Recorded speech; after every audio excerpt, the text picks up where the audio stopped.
지난 영상에서 기초대사 회복법을 알려드렸죠. 오늘은 그 다음 단계인 지방을 태우는 몸으로 바꾸는 2주에 대해서 알려드리도록 하겠습니다. 진짜로 딱 2주만 해보세요. 배고프지 않게 체중이 줄어들기 시작할 겁니다. 안녕하세요, 명품 캥거루입니다. 혹시 1단계 기초대사 회복법에 대해서 아직 안 보신 분들은요, 잠깐 멈추고요, 이전 영상을 보고 다시 오시는 걸 추천드릴게요. 오늘 소개할 방법은 기초대사가 회복된 분들이 해야 진짜로 감량에 효과가 있는 방법이거든요. 지난 영상에서도 말씀드렸지만 기초대사가 무너진 상태에서는 아무리 식단을 열심히 해도 체중 감량이 잘 안 될 수가 있습니다. 저도 처음에 기초대사가 완전히 회복됐을 때 그 느낌을 잊을 수가 없는데요. 매일 차가웠던 손끝이 따뜻해졌고요. 머리카락이 조금씩 나기 시작했고, 진짜 가장 마지막으로 2년 동안 약을 먹지 않으면 하지 않았던 생리가 정상적으로 하기 시작했습니다. 그때 진짜 느꼈는데요. 아, 진짜로 이제 내 몸이 살아나고 있구나 라고요. 근데 제가 어릴 때부터 진짜 억울한 게 한 가지 있었어요. 같은 부모님 밑에서 태어나고 자랐는데 저희 언니는 젤리도 먹고 빵도 먹고 아이스크림도 먹는데 말랐거든요. 저는 그런 언니를 보면서 늘 의문이었어요. 나는 저런 거 먹으면 바로 살찌는데 왜 언니는 살이 안 찌지? 그래서 며칠 동안 유심히 언니가 먹는 걸 관찰해 봤어요. 그런데 알고 보니까 언니는 간식을 먹은 날에는 밥을 안 먹더라고요. 젤리가 있으면 한 봉지를 다 먹긴 해요. 그런데 젤리를 먹으면 저녁을 안 먹더라고요. 언니는 간식을 먹은 만큼 자연스럽게 식사량을 줄였던 거예요. 그게 가능했던 건 언니는 선천적인 소식자였거든요. 근데 언니랑 다르게 저는 대식가여서요, 억지로 먹는 양을 줄이면 일주일 정도 지나서 폭식이 터졌고요, 토할 때까지 먹은 날도 있었어요. 그리고 나면 또 자책했죠. 아, 난 진짜 평생 살을 못 빼는 사람인가 봐 라면서요. 그거를 여러 번 반복하고 나서야 저는 인정을 했어요. 아, 나는 선천적인 소식자가 될 순 없구나. 근데 그러면 다이어트를 어떻게 해야 될까? 라는 의문이 들더라고요. 방법은 하나밖에 없었습니다. 소식자로 태어나지 못한 사람은요, 억지로 먹는 양을 줄일 게 아니라요, 지방을 태우는 몸 상태로 만들어야 되는 거였어요. 몸이 지방을 태우는 모드에 있느냐, 지방을 저장하는 모드에 있느냐에 따라서 체중이 10kg가 넘게 차이가 나더라고요. 저는 그 뒤로 그걸 제 몸에 적용해서 14kg을 감량했고요. 지금 그 체중을 7년째 잘 유지하고 있습니다. 놀랍게도 선천적으로 갖고 태어나지 못해도 이게 후천적으로 만들 수가 있더라고요. 저처럼 대식가인 분들은 이제 체질 탓하지 마시고요, 몸이 바뀌는 2주 지금 시작해보세요. 진짜 바뀔 수 있습니다. 매주 똑똑하게 다이어트 하는 방법 알려드리고 있으니까요, 채널 구독하시고 현명하게 다이어트 성공하세요.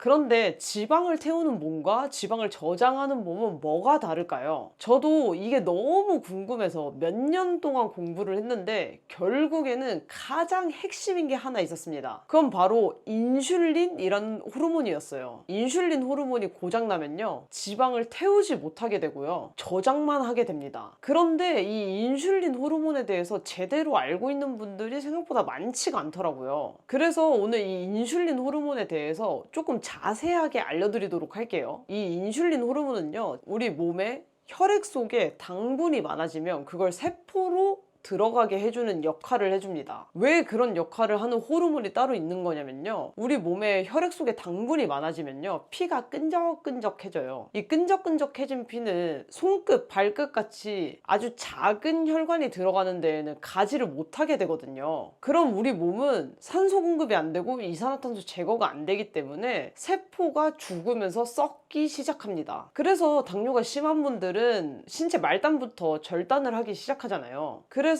혈당을 정상 범위 안에서 유지하는 게 우리 몸에는 엄청나게 중요한 일입니다. 이것 때문에 인슐린이 분비가 되는 거예요. 인슐린이 살을 막 찌게 만드는 악마 같은 호르몬이다 라고 생각하는 분들이 계시는데요, 절대 아닙니다. 인슐린 없으면 우리 몸은 제대로 살아가기가 어려워요. 그런데 여기서 문제는 우리가 인슐린을 너무 자주 또 많이 분비되게 만든다는 데 있습니다. 이렇게 인슐린 분비의 빈도하고 양이 많아지면요, 그게 바로 우리가 쉽게 살이 찌게 되어버리는 거거든요. 그걸 인슐린 저항성이 있는 상태라고 하는데요, 잘 이해를 못 하실 것 같아서 조금 쉽게 설명을 드릴게요. 매년 화재 경보기 고장 때문에 대형 참사가 발생하곤 하는데요, 그런데 그런 사례가 굉장히 비슷한 게 많더라고요. 본인이 집에 있는 상황을 한번 생각해 보세요. 집에 있는데 복도에서 화재 경보기가 시끄럽게 울립니다. 그럼 사람들은 보통 어떻게 할까요? 깜짝 놀라서 집 밖으로 나가서 대피를 할 거예요. 그런데 화재 경보기가 고장나서 어제도 울리고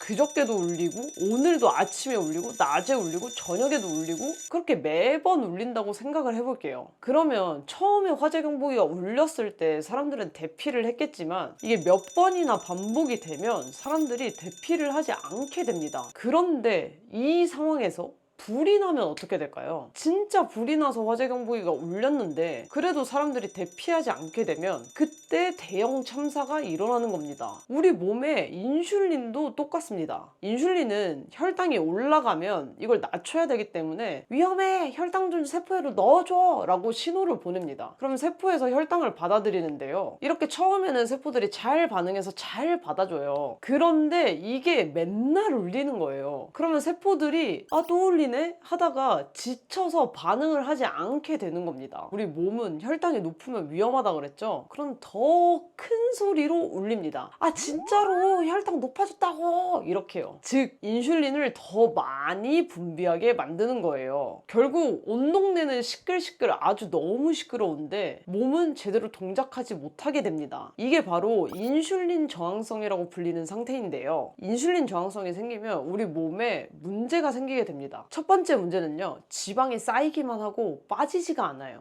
인슐린 수치가 계속해서 높으면 그만큼 혈당이 높아져 있다는 뜻이잖아요. 혈당이 높은 건 우리 몸에 너무나도 위험한 일이기 때문에 이 혈액 속 당분을 지방세포로 밀어넣어서 저장을 하게 됩니다. 그래서 똑같은 음식을 먹더라도 인슐린 저항성이 있는 사람들은 더 많은 양을 체지방으로 저장하게 되는데요, 근데 또 문제는 인슐린은 저장되어 있는 지방을 꺼내서 사용도 못하게 만듭니다. 제가 예전 영상에서 설명드렸지만 지방을 분해하려면 HSL이라는 효소가 꼭 있어야 되는데 인슐린은 지방을 분해하는 효소를 작동하지 못하게 만들어 버리거든요. 그리고 두 번째 문제점이 있는데요, 그건 바로 포만감을 못 느끼게 된다는 겁니다. 인슐린 저항성은요, 렙틴이라는 호르몬도 고장나게 만들어 버리는데요, 인슐린 저항성이 있는 사람들 대부분은 렙틴 저항성도 갖고 있어요. 이 렙틴 저항성이 뭐냐면요, 렙틴은 우리 몸속에서 배부름을 느끼게 만들어주는 호르몬이거든요. 그런데 렙틴이 분비돼서 배부름을 느껴야 되는데 렙틴 저항성이 있는 사람들은 렙틴이 분비돼도 배부름을 못 느끼는 상태인 겁니다. 이 렙틴이 계속 높은 상태로 유지가 되니까 우리 몸이 이 렙틴에도 반응을 하지 않게 된 거예요. 그래서 충분히 먹어도 배가 부르다는 느낌을 받지 못하는 겁니다. 이게 돼지라서 많이 먹는 게 아니라요, 호르몬이 고장나서 많이 먹게 되는 거예요. 근데 인슐린 저항성이 낮아지면요, 지방으로 저장하는 양도 줄어들고요, 자연스럽게 지방을 에너지로 사용할 수 있는 몸으로 바뀌게 됩니다. 바로 이거였어요. 지방을 저장하지 않고 태우는 몸으로 만들 수 있는 방법이요, 바로 인슐린 저항성을 낮춰서 지방을 사용할 수 있는 몸으로 만들면 되는데요, 다행히도 이렇게 고장난 시스템을 우리는 바꿀 수가 있습니다. 제가 실제로 해서 효과 본 방법 딱 3가지만 알려드릴게요. 2주 지속하시면 확실히 좋아집니다. 첫 번째는요, 10시에 침대에 눕기입니다. 다이어트랑 잠이랑 무슨 상관이야? 라고 생각하는 분들이 계실 것 같아요. 근데 생각보다 이거 진짜 중요합니다. 사실 식단보다 중요할 수도 있어요. 잠이 부족하면 우리 몸에서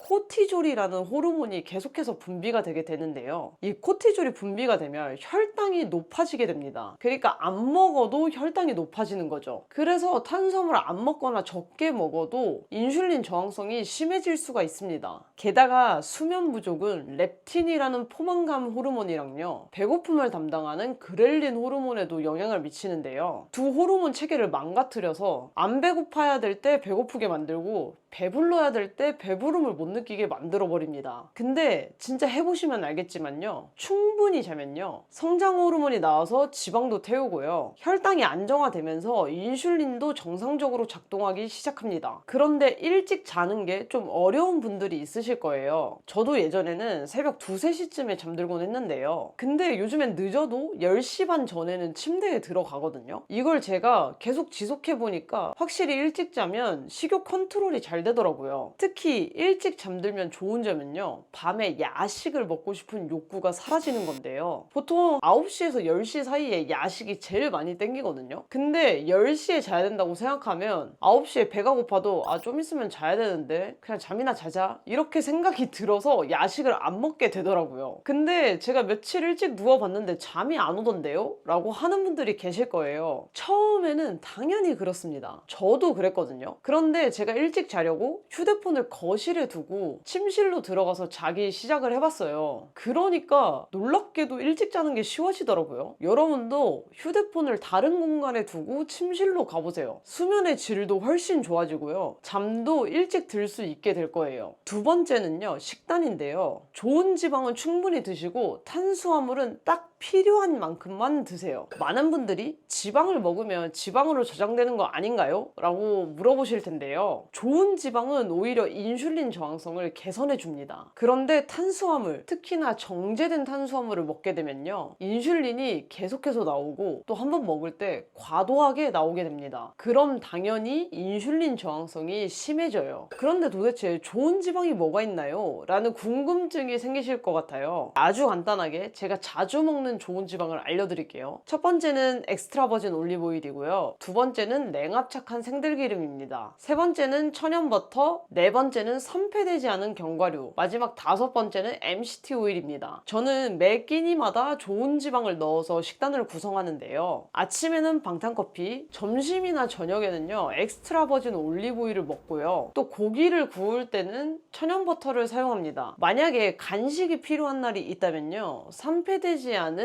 견과류를 먹거나 견과류 버터를 먹기도 해요. 이렇게 먹기 시작하면서부터요, 같은 양을 먹어도 훨씬 배가 부르고요, 식사를 한 뒤에 오는 가짜 배고픔이 사라지더라고요. 제가 말씀드린 좋은 지방 5개를 넣어서 포만감 있게 식단을 한번 구성해 보세요. 탄수화물은 제가 몸에 꼭 필요한 만큼만 드셔라 라고 말씀을 드렸는데요, 내 몸에 필요한 만큼의 양을 어떻게 찾는지를 알려드릴게요. 일단은 탄수화물 중에 당분, 과당 같은 거는 무조건 끊으시는 게 좋은데요, 음료수, 과자, 빵 같은 거는 절대적으로 끊으시길 추천드립니다. 처음엔 힘들 수 있는데 2주만 지나면 별로 안 먹고 싶어져요. 탄수화물은요, 지금까지 드시던 양의 딱 반만 먹는다고 생각하고 시작해보세요. 만약에 한 끼에 밥 한 공기씩 3번을 먹었다면 그 3끼를 밥 반 공기씩을 드셔보시는 거예요. 이렇게 줄였는데 내가 컨디션도 괜찮고 힘들거나 이상한 증상이 나타나지 않더라 라고 하는 분들은요, 거기서 또 반을 줄여보세요. 그렇게 줄이다가 보면 내 몸에서 안 좋은 반응이 일어날 때가 있어요. 그러면은 너무 적게 드시는 겁니다. 그 이전의 양으로 돌아가시면 돼요. 이렇게 조절을 하면 내 몸에 필요한 탄수화물 양이 얼만큼인지 알 수가 있는데요, 무조건적으로 적은 게 좋은 건 아니고요, 사람마다 몸이 필요로 하는 적정량이 있기 때문에 적정량은 꼭 드셔주세요. 제가 이렇게 말씀드리면 정확하게 그램수로 알려달라고 하는 분들이 엄청나게 많아요. 그런데 이게 사람마다 활동량도 다르고 근육량도 다르고 나이도 다르고 성별도 다르단 말이에요. 그래서 최적의 탄수화물 양이 다 달라요. 그런데 일반적으로 제 채널을 보시는 분들이 40대 여성분들이 제일 많으시거든요. 그분들을 기준으로 말씀을 드리자면 보통 50g에서 100g 사이인 경우가 많습니다. 처음에 기준을 잡기가 어려우시다면 100g을 기준으로 잡고 드셔보시면서 줄이거나 늘려서 자신에게 최적의 양을 한번 찾아보세요. 다시 한번 말씀드리지만 꼭 아셔야 하는 사실은 안 먹는 게 가장 좋은 건 아니라는 겁니다. 마지막 세 번째는요, 단식 시간 늘리기인데요, 간헐적 단식이라고 말하는 건데요, 하루에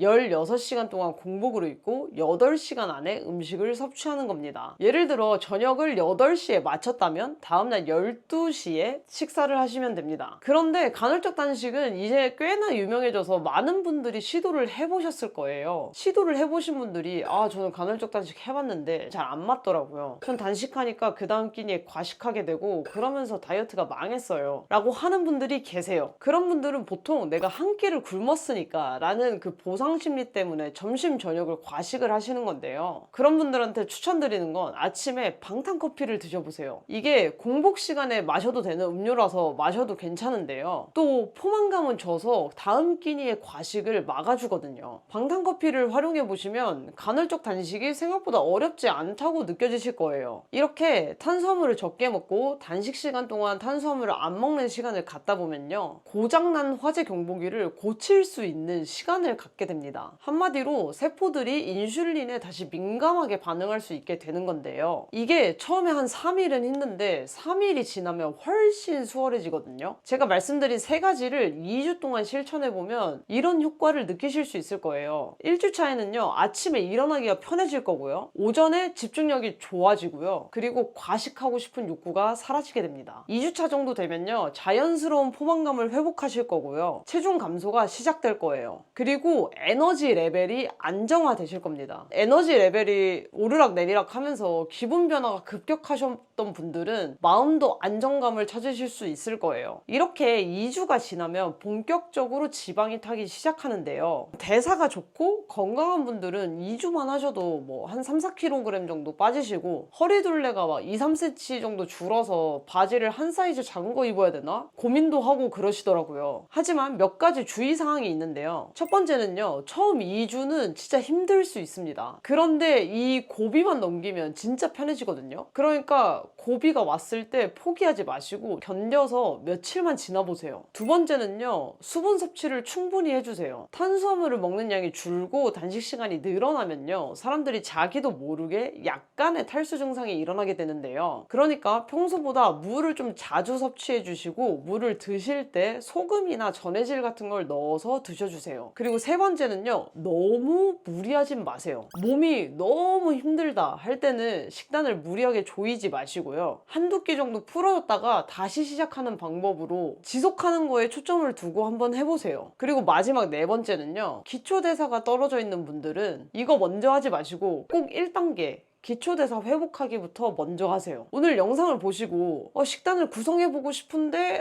이 영상만 보고는 조금 어려운 것 같아요 라고 하시는 분들은요, 제가 아래 영상에 식단만 따로 떼서 엄청 자세하게 만들어 놓은 영상이 있거든요. 이 영상을 참고해서 보시면 훨씬 수월하게 식단을 구성하실 수 있을 겁니다. 아래에 더보기랑 고정 댓글에 영상 링크 남겨둘게요. 그 외에도 제 채널에 들어오시면 이렇게 영상이 많이 있는데요, 이 맨 위에 있는 영상 3개는 제가 올린 400개의 영상 중에서 가장 핵심되는 내용 3개만 추려서 제가 선정해 놓은 거니까요, 이거 3개는 꼭 보시고 현명하게 다이어트 성공하셨으면 좋겠습니다. 이제 다음 주에는 드디어 3단계 마지막 주기화 전략에 대해서 알려드릴 건데요, 이 1, 2, 3단계를 차근차근 밟아 오시면 요요 없이 평생 유지할 수 있는 몸을 만드실 수 있거든요. 그러니까 놓치지 않고 보고 싶으신 분들은 채널 구독해주세요. 제가 이 채널을 운영하는 목표가 하루에 10분을 지옥 같은 다이어트에서 꺼내드려서 좀 평안하고 즐거운 다이어트를 하게 만들어드리자 라는 생각에서 운영을 하고 있는데요, 오늘 영상이 부디 10분에게는 죄책감만 키우는 다이어트가 아니라 자존감을 올리는 다이어트가 되었으면 좋겠습니다.